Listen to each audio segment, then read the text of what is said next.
Assalamualaikum warahmatullahi wabarakatuh. Perkenalkan, nama saya Muhammad Sanggawadi dengan NPM 0321190034.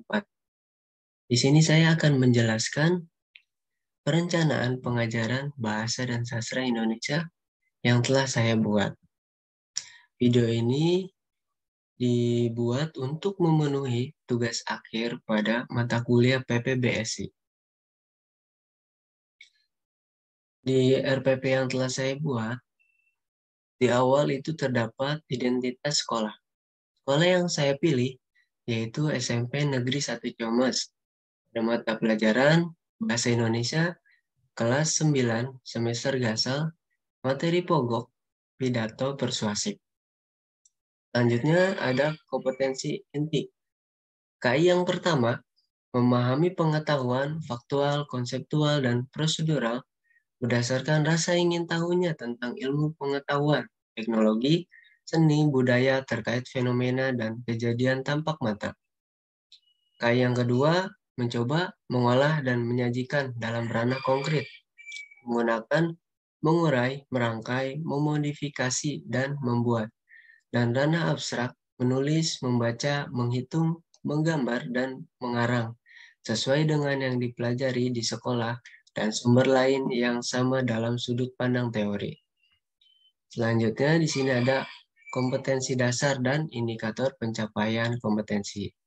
Kompetensi dasar yang pertama yaitu menelaah struktur dan ciri kebahasaan pidato persuasif tentang permasalahan aktual yang didengar dan dibaca.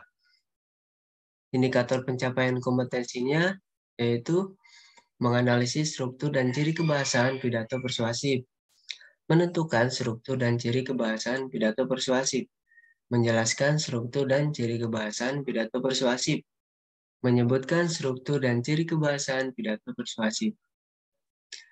Kompetensi dasar yang kedua yaitu menuangkan gagasan, pikiran, arahan, atau pesan dalam pidato, lingkungan hidup, kondisi sosial, atau keragaman budaya, cara lisan atau tulisan, dengan memperhatikan struktur dan kebahasaan.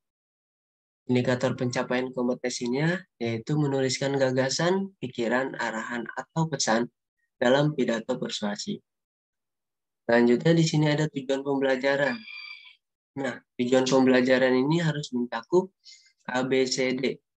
Audience, B-nya behavior, C condition, D-nya degree. Nah, bisa kalian lihat, di sini ada peserta didik dapat menyebutkan struktur pidato persuasif. Peserta didik dapat menjelaskan ciri kebahasan pidato persuasif. Melalui diskusi kelompok, peserta didik dapat menuangkan gagasan, pikiran, arahan, atau pesan dalam pidato persuasi. Selanjutnya, ada nilai penguatan pendidikan karakter. Nah, nilai penguatan ini yang nantinya akan dicantumkan dalam kegiatan pembelajaran. Bisa kalian lihat. Selanjutnya, di sini ada materi pembelajaran. Yang pertama, menelaah pidato persuasif. Subpokok materinya yaitu struktur pidato persuasif mencakup pernyataan posisi, tahap argumen, penguatan pernyataan posisi. Selanjutnya, ciri kebahasaan pidato persuasif yang mencakup nominalisasi, bentuk pasif, dan kata ganti orang. Yang terakhir, kosakata.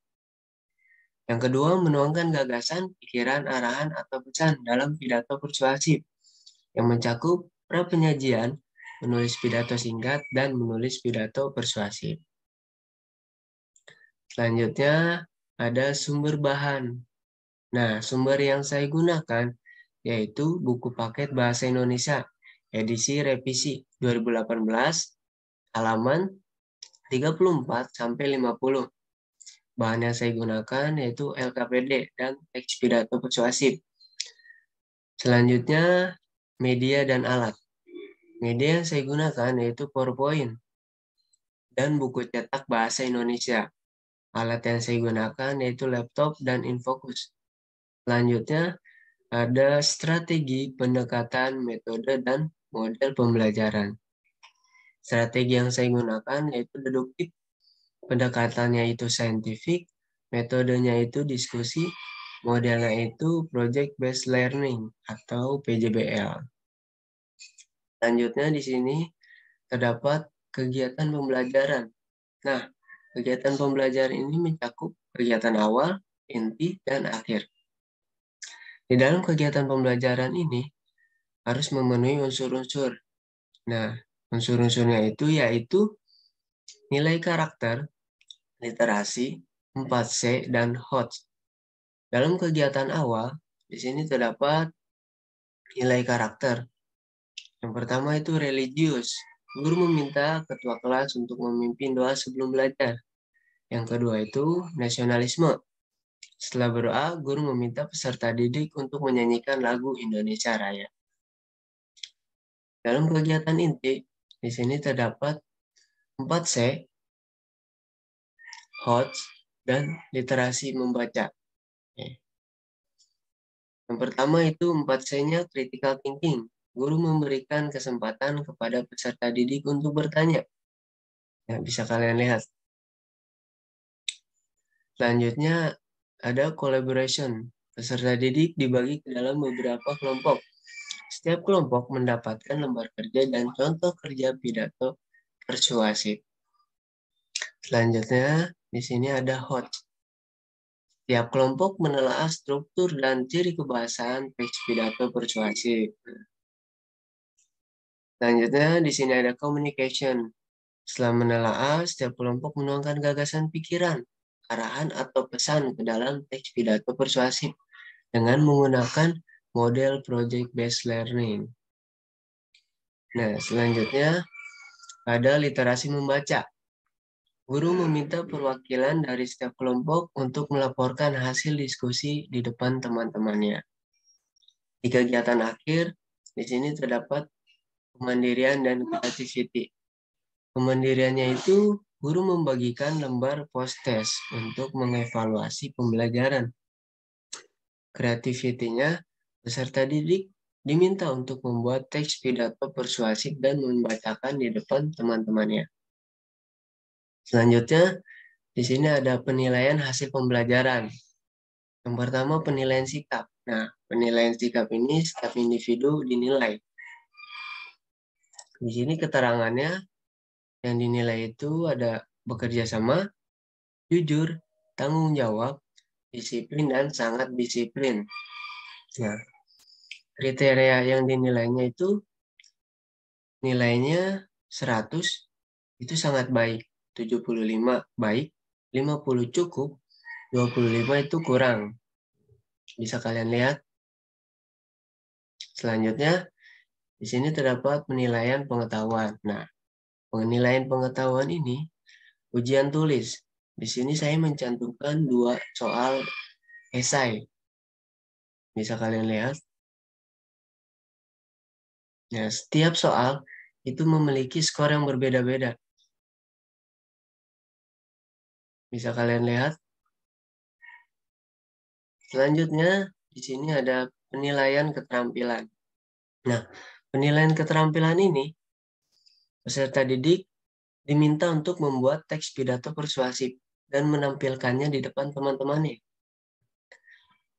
Indikator penilaiannya itu, di sini terdapat kesiapan, kejelasan, isi pidato, volume suara, posisi tubuh, jeda, dan durasi. Setiap indikator penilaian ini memiliki skor yang berbeda-beda. Ya. Di bagian akhir itu terdapat lampiran. Yang pertama, lampiran sumber, yaitu buku cetak bahasa Indonesia, cover. Nah, setelah itu di sini terdapat lirik lagu Indonesia Raya. Selanjutnya, lembar kerja peserta didik. Di sini terdapat 2 soal esai dan jawabannya. Selanjutnya, di sini terdapat rancangan PowerPoint. Ya, ini saya menggunakan media Canva untuk membuat PowerPoint-nya. Bisa kalian lihat.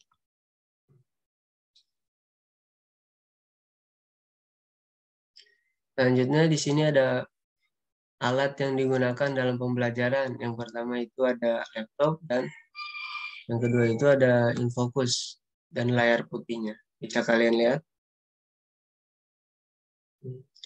Selanjutnya di sini ada dena duduk klasikal.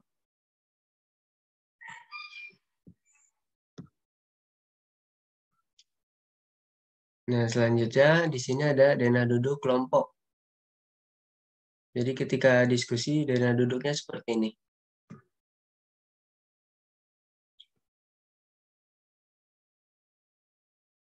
Mungkin ini saja pemaparan yang dapat saya sampaikan. Kurang lebihnya mohon dimaafkan. Wassalamualaikum warahmatullahi wabarakatuh.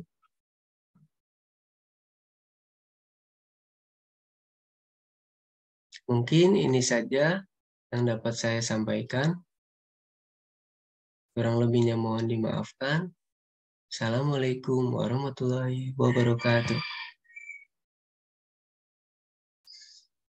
Mungkin ini saja RPP yang dapat saya sampaikan.